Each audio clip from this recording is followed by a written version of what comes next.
Do you desire to turn your passion into income? Connect with other creative souls who also dance to the beat of their own drum? I'm Marie-Nicole, and I'm devoted to combining beauty, uniqueness, and connection in everyday living experiences. As a creative professional and Dharma coach, I help people connect to the truth of who they are and facilitate them in embodying their uniqueness. It is my hope in this podcast that I inspire you to live your life on your terms and earn your income through being uniquely you. After all, it's the unique thread that we each contribute to the collective tapestry that creates the whole. Before sharing today's podcast guest chat with you, I wanted to let you know about the Digital Solutions Program, a government-funded initiative serving micro and small business owners, can support you in your journey. If you're in New South Wales, Australia, have an ABN, run a for-profit micro or small business, even if you're just starting out, for a small fee of $45 plus GST, when you select the All Access option, you can receive up to 4 hours of one-to-one coaching, focusing specifically on your needs in the digital space.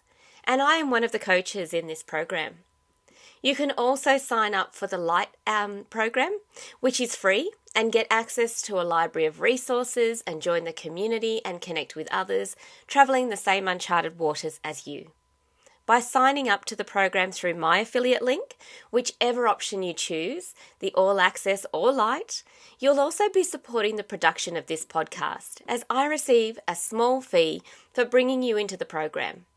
If you're not in New South Wales and would like one-to-one business and wellness coaching ad hoc, you can book this via the service that the Rural Woman is now supporting, and this option is $121 for a 1-hour session.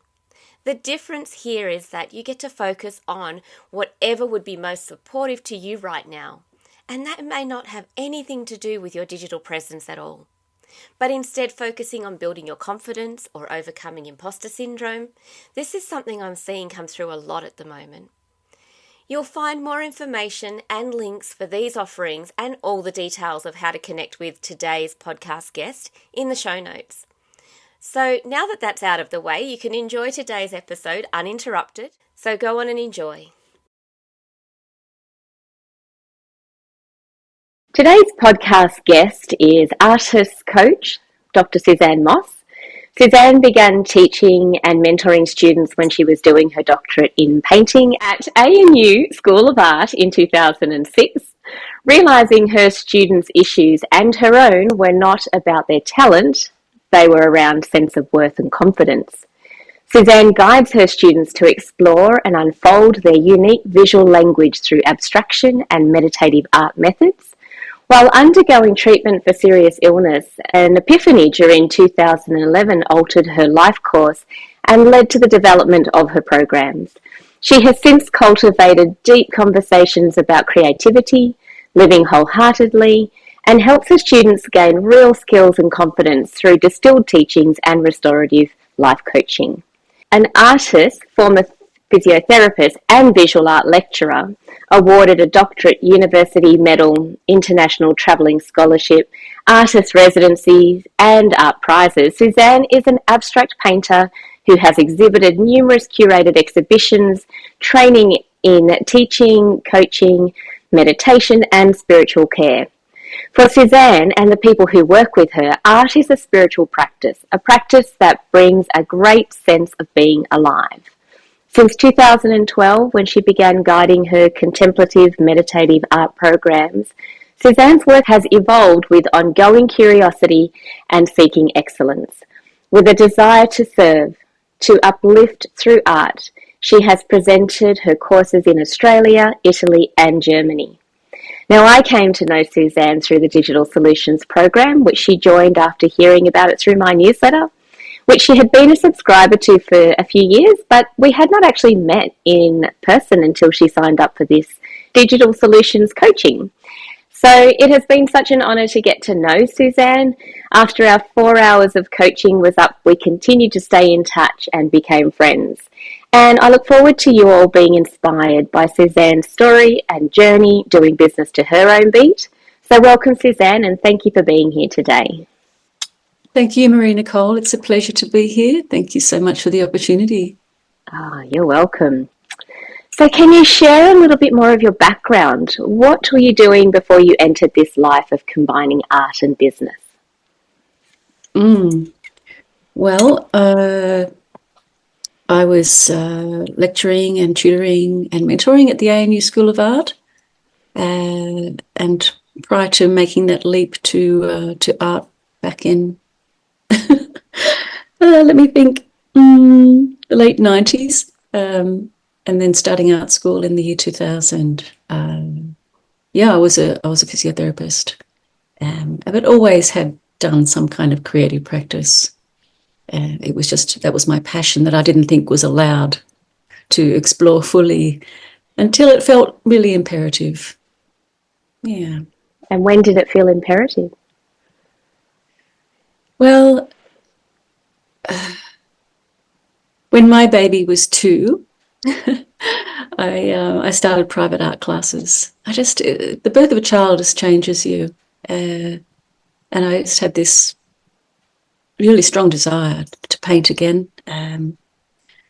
And I followed that up with a private teacher and worked with her for a few years before going to art school. But something else was going on too. In my practice, I had, I think, 3 patients die within a short space of time, and they were only in their 50s. So that was really, by that stage, I hadn't known anyone that had actually died. So it was quite a shock, and the realization that, life can be really short and unfulfilled. And I was thinking, well, that's not going to be me. I'm going to follow this. Well, I thought it was a bit of a crazy dream, but it was just calling. And so that's what I do. So how did that lead to you actually coaching? Well, I actually was a strength and conditioning coach years ago. Seems like another lifetime.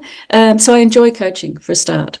And I found that when I was teaching, that coaching sort of came in. I noticed, especially when I was asked to mentor first-year painters. It was back in 2006. And I just realised that these are really talented kids, and not all kids either. We had mature age students. And there was that, the personal stuff. So I thought, gosh, I'll do some coach training. So that's really, I think when you're in a situation where you're asked to meet people's needs, but you don't have the skills, then obviously skill up. And that's what I did. Yeah. And so can you give us some insight into your offering as an artist coach? What does that entail? Well, there's essentially three levels of what I offer, and of course, I want people to have a taste of what I do. So I've from way back, I've offered workshops, low commitment kind of ways for people to experience what I do. And I'll just interrupt this for a moment to say that I discovered a method of nurturing creativity, and it came, strangely enough, it kind of just evolved after, I went through serious illness back in 2011, and then my partner died suddenly around 6 months later. And it was kind of like a reset, like I couldn't think for some time. The following year, I began to research creativity, because what had got me through that time was creative expression. It was respite, it was soothing. The 2 things that came out of that was the meditative art and the setting up of contemplative space. So they're the 2 fundamental things that I do now. So the method that came out of that research was something that I then formed my first one-to-one offering, which was an afternoon with someone, and that then developed into a presentation I was asked to give at ANU, which was really intense, and I just sort of unpacked that and created a weekend course. So that went to a retreat in Florence, and there was just all these sort of leaps that I took. Anyway, so that sort of leads me to the second kind of offering, which is more the longer term small group work, whether that's a weekend retreat, or what I'm planning for next year is a 10-month program online, Make Your Sacred Art. And the other offering I do is solo, one-to-one, mostly over a year, and that's Paint from Your Heart with masterclasses and mentoring. And that's for people that are really, really want to dive into their painting practice. So, yeah. That's beautiful. So can you tell us more about the contemplative space and meditative practice, and from your own personal experience and also that of your students? Well, creating contemplative space, I didn't even know the words for it back then. But it was something that when I was extremely stressed dealing with treatment for that illness, that I just felt this really strong desire to set up a space where I could just, unwind and sort of take stock of what the hell's going on. And I tried to do that I wasn't at home, so I set up this space and with things that I'd bought from a local Indian bazaar kind of store. Those things were fine. Beautiful. But it didn't have any magic. So I just sort of put that on hold for a while and would go and walk on the beach instead. And that was wonderful. And then I'd come back and make drawings of at least one of the three kinds of meditative drawing that I did back then. It didn't return, that desire didn't return until 2018. And I'd actually been training in spiritual care at Royal Melbourne Hospital. And one of our tasks, which was my favourite, was called Sacred Space. And you had to set up a little space and, we were encouraged to provide a sensory experience and maybe lead some kind of meditation or prayer. It was completely open. The main thing was that people were able to, my colleagues and other staff, if they wanted to come along, got a chance to just, settle and contemplate and feel, restored. So I really enjoyed that, and that's kind of led into remembering of what I'd been doing, what I'd tried to do all those years ago, and then started doing that at home. And it started quite intuitively one day, just on my way home, buying a bunch of flowers and then setting it up with a painting. And I was like, that feeling of like, yeah, that's it, without effort,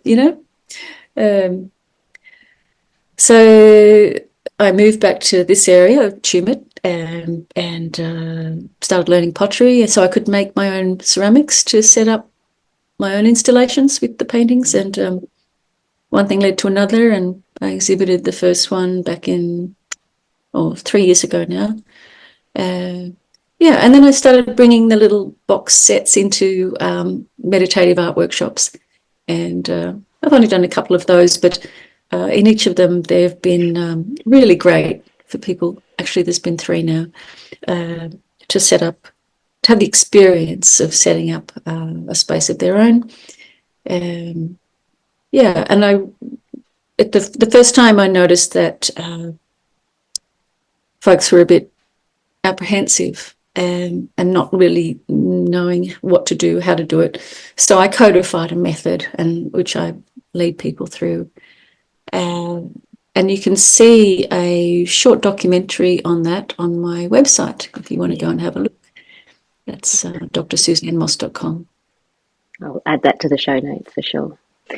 And so what have you found, taking the workshops, are you finding that you're then reaching your one-on-one students through workshops, or what are the most impactful ways of going from not knowing someone to working with them for that 6 to 12 months? Yeah, it's about 50-50 in terms of, yes, the majority of, some people I meet through the workshops, yes. And it seems that my solo clients I've met them, in person. And that's usually been on a retreat or some kind of in some kind of space that we have art and meditation in common. So, yeah, the workshops have been a great way of meeting people. And if I think back to the retreat I did in Florence, each of those students had come from a workshop experience. So they have developed a know, like, and trust, which I think is really important if you're going to be spending a lot of time with somebody. Yeah. So the students that you end up like taking on retreats and working with, do they have a common kind of theme or story running through their own personal journey that seems to draw them to you or to your work? I think the main thing is a love of creative expression through visual arts. You know, there's that yearning, I really want to paint, that's usually it, I really want to paint.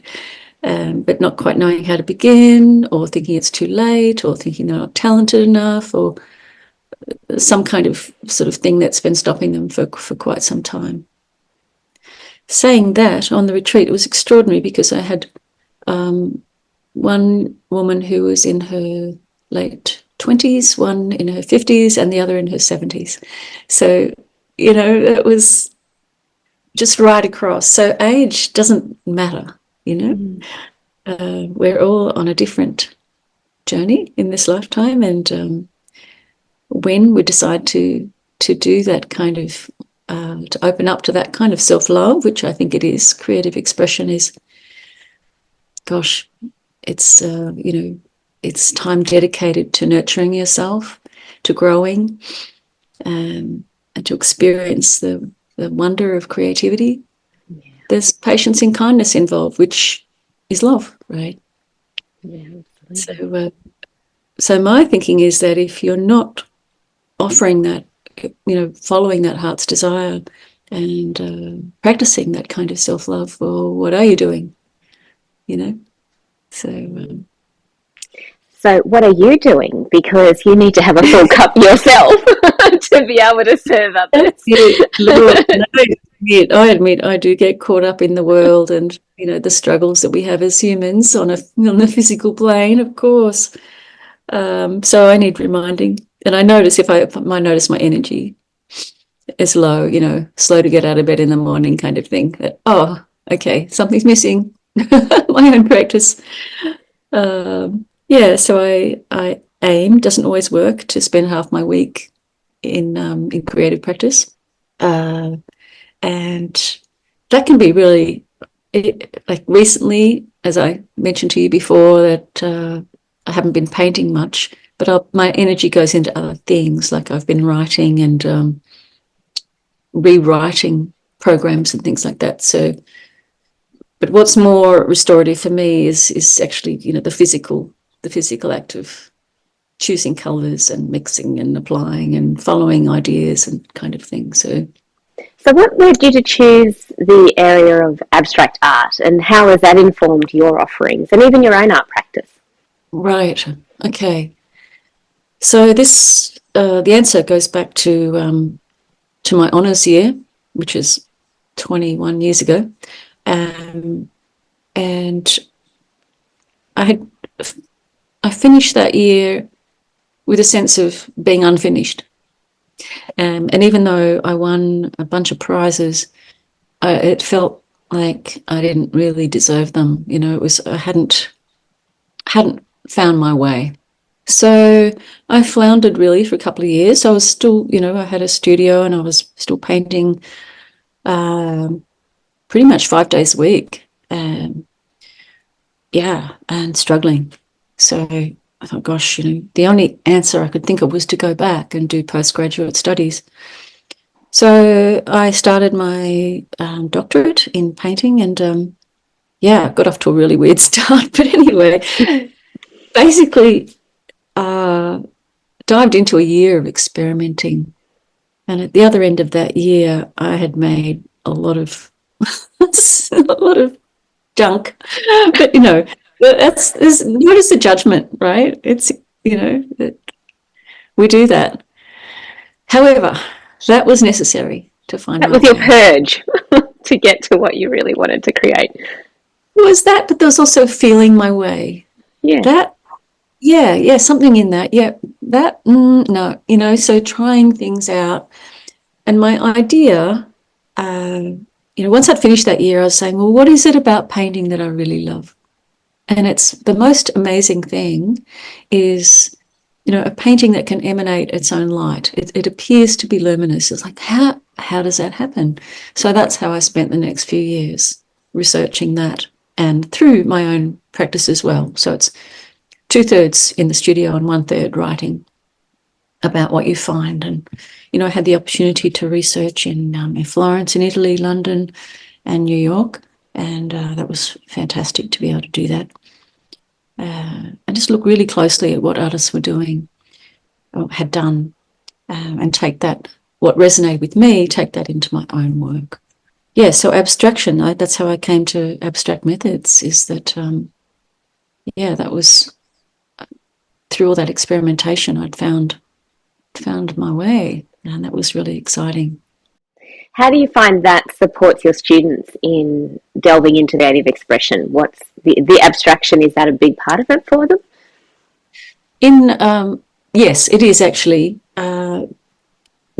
One thing that students say to me, or potential students say, is, well, I'd love to, but I can't draw.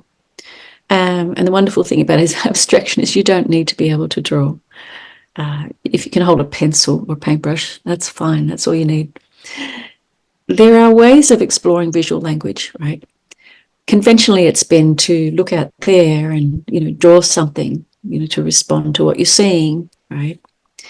And at once upon a time, a likeness of that was important. In school, it's still encouraged to, that looks like a tree, or that looks like, especially when children are little. So that kind of conditioning is not actually that helpful, because some kids just can't do that translation from the visual into the created thing.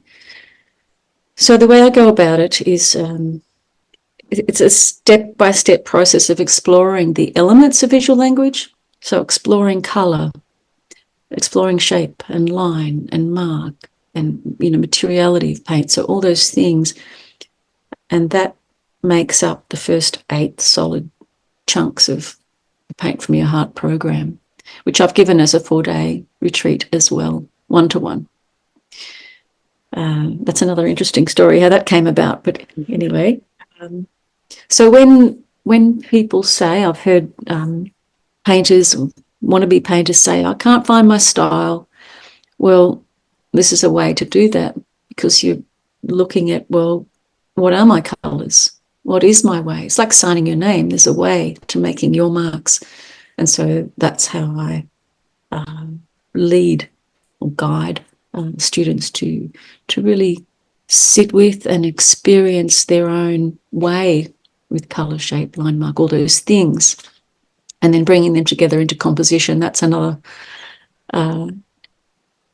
fascinating exploration, just of the exploring the energy of different kinds of composition. And abstraction has a myriad ways of doing that. So it's really exciting territory, and it's great to see what students actually create. Yeah, I bet. And liberating for them at the same time. Yeah, to see something, I've had, I was looking back over some feedback last night, and one student saying, I didn't know I could make something so beautiful. Like, oh, that's so nice. So good to see that. And it's just, I think that's what really, if I hadn't been able to nurture that kind of creative expression, then I wouldn't have continued. But that came as a surprise to me, actually, early on in the small group classes in my studio, where one day a woman said, it was just silent, and you could feel that there was creative flow happening. It was just that beautiful, buzzy energy, but very quiet, there's a real depth of peace in it. And all of a sudden, this woman said, choosing colours is like choosing life. And I've gone, oh,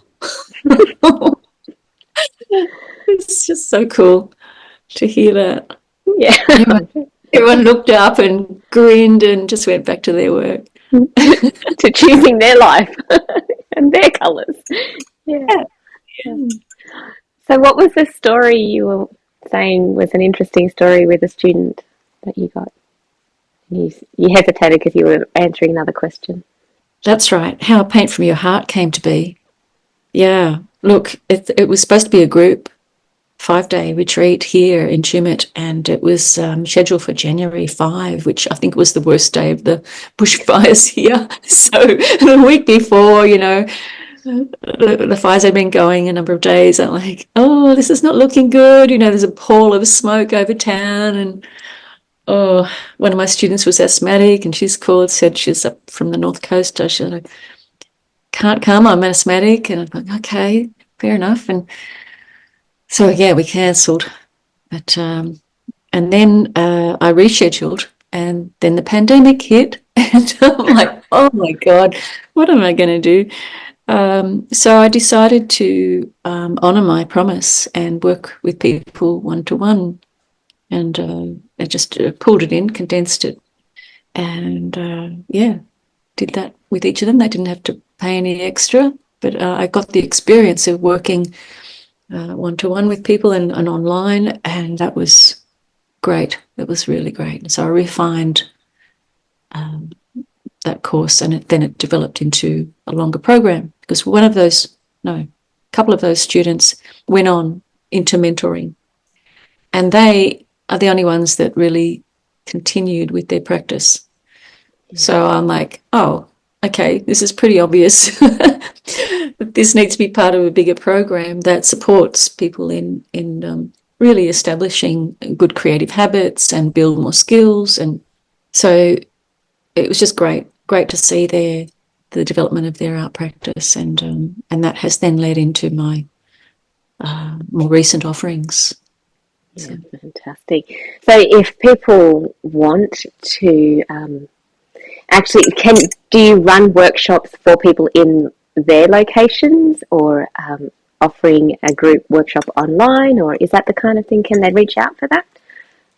Yeah, I certainly can be commissioned to, and actually I'll tell you about an example in a moment, to do either a day workshop or a weekend retreat, that kind of thing. It's good to customize for what people want, and I have a huge amount of material to draw from, which is why I'm offering the 10-month. There'll be 20 creative workshop sessions over that space, over that time, which will be really great. So I'll just pour everything into that, and that'll be online, so that'll make it accessible to people in other countries as well. So what I'm planning is a taster kind of, I'm calling it a meditative art starter, and that'll be a workshop online. Let me think, what have I got? Dates? 24th of August and the 5th of October. They'll be the same, and that's to get a sense of the kind of work that I do, and they'll be going through five what I see as 5 essential steps for going into for nurturing creative flow and going into that meditative space, and being able to do that without being really harsh on yourself at the end of it. Yeah. Because that's, I think, what happens is we judge ourselves too harshly, especially for our very creative expression. We're in a very vulnerable space, so we need to be gentle with ourselves. And that's what I nurture. It's beautiful. So what about for you? You said you started a new body of work. Are you looking to exhibit, or? Eventually, yeah. There's a bit of a backlog of my work due to being ill and also the pandemic. So I'm at the moment writing proposals to galleries to show that. Well, the Vanessa series is 2 years worth of work I just finished early in the year, and then there's this new body of work, which I don't know. When you first start out, you don't know. You're just trusting that, oh, well, this is showing up, and is what I feel that I must do, so I'm doing it. And there's just, you're in this space of not knowing, and it's exciting too. And just giving into that, trusting that, following the intuitive prompts. And so we'll see. I have no idea where it's going. What about commissions, though? If someone's got a beautiful retreat centre that they would like a body of work created for it, or even their own home, is that the kind of thing you do too? Yes. I mean, I certainly have a work in store that that could be appropriate. So it's worth looking and perhaps being able to create an installation from what's existing, which is, that's less of a commitment for me to do that, and also can be organised in a timely manner, whereas a commission can take 6 months sometimes, maybe longer. Depends on the size of it. So reach out to find out what's available is what we're saying. So there's plenty of work to just put into place, right? There's some that I, the most recent, I want it to be shown as a body of work. So it sort of all works together. And that's the thing, to find out about when those exhibitions are happening, to sign up for my newsletter, because all that kind of information it goes out to my people. So if you're interested in any of that, please sign up. We'll put a link to the website and they can sign up through that for sure. So is there anything else you'd like to share with us, Suzanne? Like, even if it's from the perspective of actually going from being in a predictive kind of workplace to being able to create your own path to earn your living. That's probably, something I'd love you to elaborate on. That is such an excellent question, because it was really hard, I have to say. And I didn't have a choice, right? We had a number of us had lost our sessional work at the university, and that was 2014. I would say that I have categorically failed in business a few times, right? Since then, it's been super challenging. And the only time I've made headway is with a mentor. And so I thank you very much for that. And there's a parallel between having a creative practice and having a business. You've really got to step out of your comfort zone if you want those things. So doing the inner work was really important for me.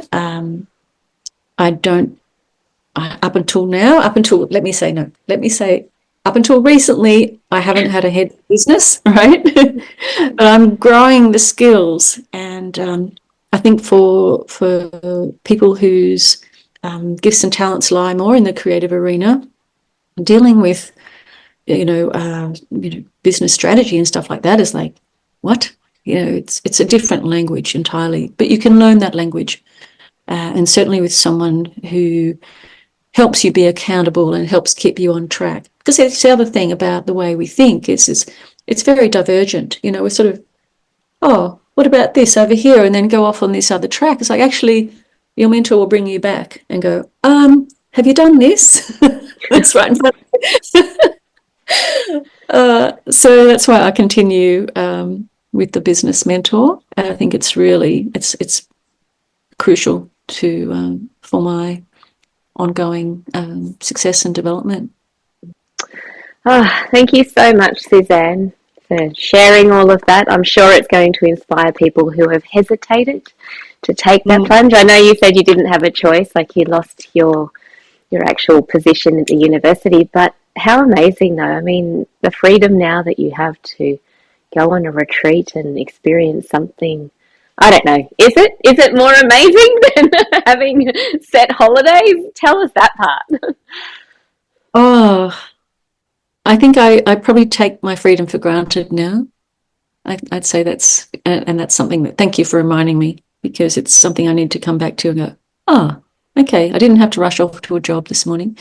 That this is part of my job, doing this kind of thing. So it's a change in mindset too, to think of these things as, yeah, this is really important, connecting with people.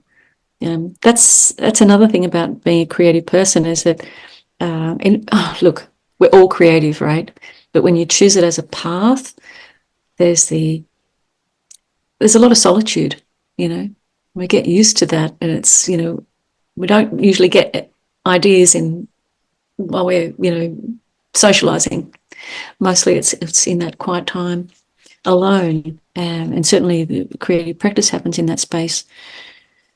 Yeah, so it's wonderful to have that time to allow ideas to percolate and become realized. It's a privilege, actually, and that to come out of, think of it, it's not quite a shell, but to come out of that space and then share, it just adds such a richness to my life, and hopefully those that I work with. I think I've got 10 years of feedback that indicates that's what happens. People's lives do become richer. So, yeah, getting back to your question, it's challenging, but look, what if you don't take the challenge? What then? If I hadn't done that on numerous occasions, I don't know that I'd be sitting here, actually. Yeah, I think it's been a real matter of being true to myself, has been a matter of life and death. Yeah. The imperative. Yeah, and how you do things too. Like, I was a workaholic.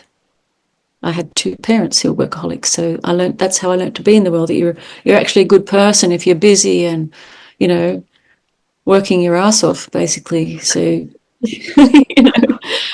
it's not true. It's not true. It's so important to take time out and do what it is that you love, so your life has some quality, and that your energy is restored, and that you can, nurture better connections and live into your dreams. And at the end, it's a life worth living. Actually, that is something that I wanted to go back to, from the point of having your life-threatening illness, that drive, and also the death of your partner, like that drive to keep going. Did that feel like a pull rather than you striving? Like you just had no choice but to connect to what your life purpose is outside of the loss and outside of the challenge? Difficult question to answer, but when I go back to that time, I couldn't think very well, and that's a good thing. Sometimes it's good to have your mind sort of in that space of, like, you've got to reach for a thought and it's not sort of connecting. Going through, I don't know if others have experienced this, I've not really discussed it with anyone. It's kind of like, I guess it's a sort of post-shock kind of state, where you can't rely on the usual ways of thinking and overthinking, actually. So I responded more to intuitive prompts, which was a really great thing. It was amazing what came out of that time. Oh gosh, I'll give you a few examples if you've got time. Yeah, absolutely. I'd love to hear it. Yeah, well, oh gosh. Well, one was about, a friend sent me a link to an organisation that offers scholarships to artists to do a retreat at a Zen centre in the States. And when I looked up the kinds of retreats or where I could do or where I could go, they were like weekends, just 2 days. And from Australia, that's a bit silly, really. And I thought, oh, this is crazy. And I found the teacher that I wanted to work with, and that was Kazuaki Tanahashi, who was teaching Heart of the Brush, so East Asian calligraphy. And so there was a link to his website and then a link to him directly. I'm like, oh, I'm going to write to him. I wrote to him, and he said he didn't normally take private students. And he asked me to tell me about yourself. So I did. And we had this back and forth. He was actually leading a retreat in China at the time, aged 80-something. And amazing person.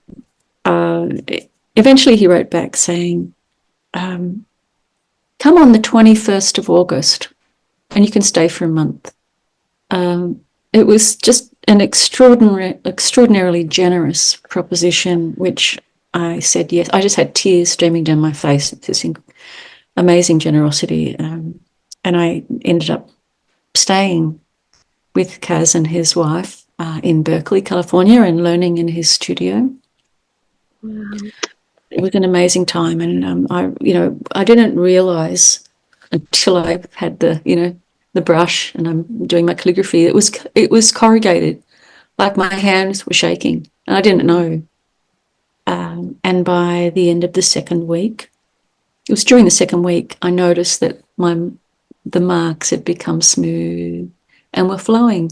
So the I don't know, it did something to the shock that I held in my body, the trauma. It just somehow released during that time. Such a gift. So who would have known, that would have happened? Yeah. I just had the shivers thinking about that.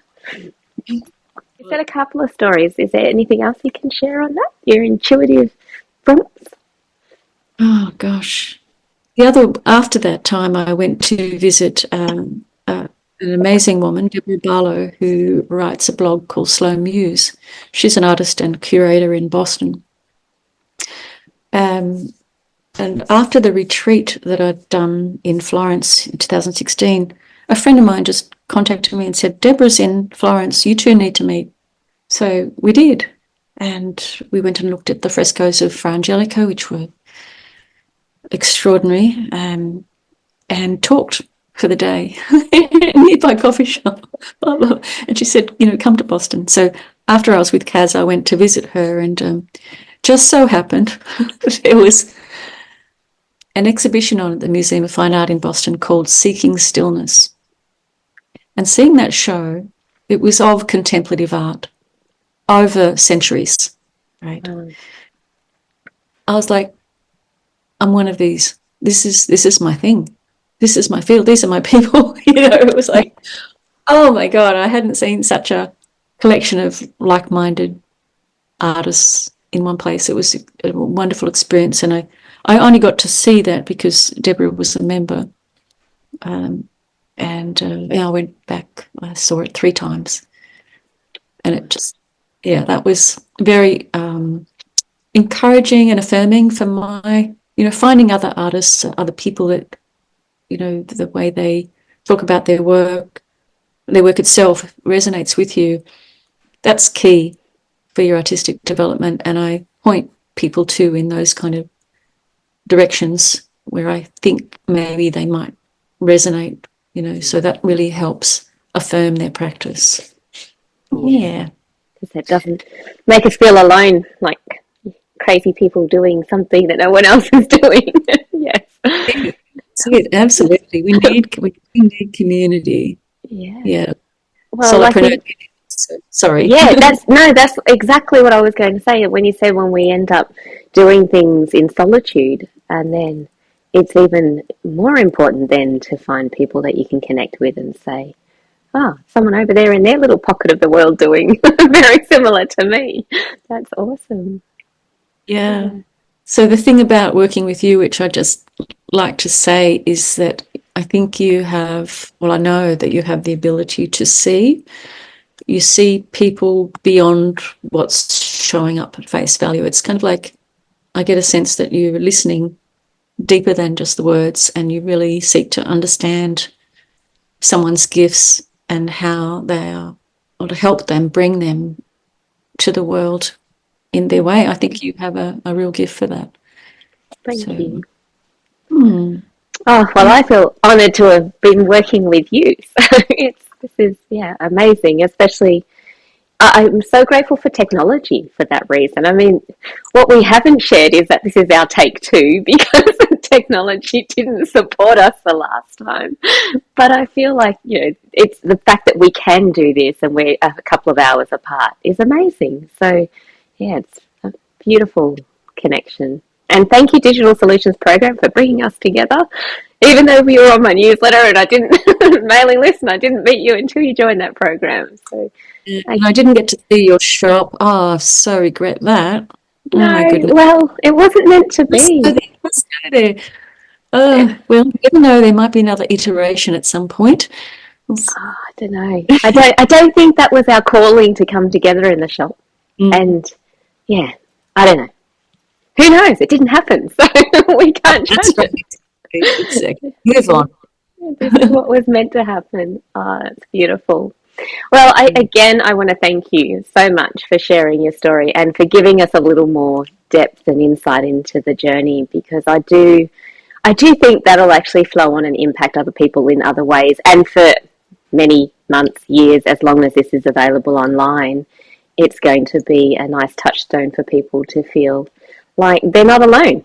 They're not alone in their process. They're not alone in their uniqueness, and even coming out of that really difficult, challenging struggle and shining your light the way that you do and supporting others.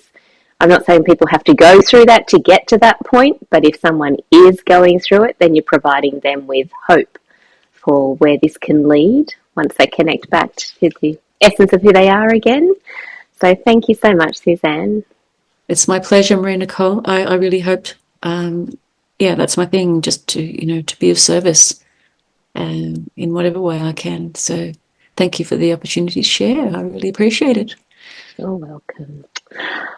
So everything you need to know about Suzanne, how to connect with her, will be in the show notes. And yep, all the links will be below. And I look forward to maybe touching base again with Suzanne on the podcast down in the future and see how she goes with that body of work once it's out there. But for now, we'll just sign off and say goodbye, and we'll see you back here next time with another inspiring story to share. Thank I hope you. so. Thank you. Thank you so much for your time. I know how valuable it is, and I hope you got value out of listening to this podcast. If you are looking for a coach to support and guide you through your own unique journey of creating a life you love, then reach out for a connection call. And if you'd like to connect with other creative souls in person by joining us at a workshop, a retreat, or to book a unique shopping experience here at Creators Nest, I run those by appointment. So check out the website for more details. The link is in the show notes. Oh, and please leave a review. I'd love to hear any insights or inspirations that were activated in you from this podcast. And I look forward to drumming, dancing, or soaring alongside of you.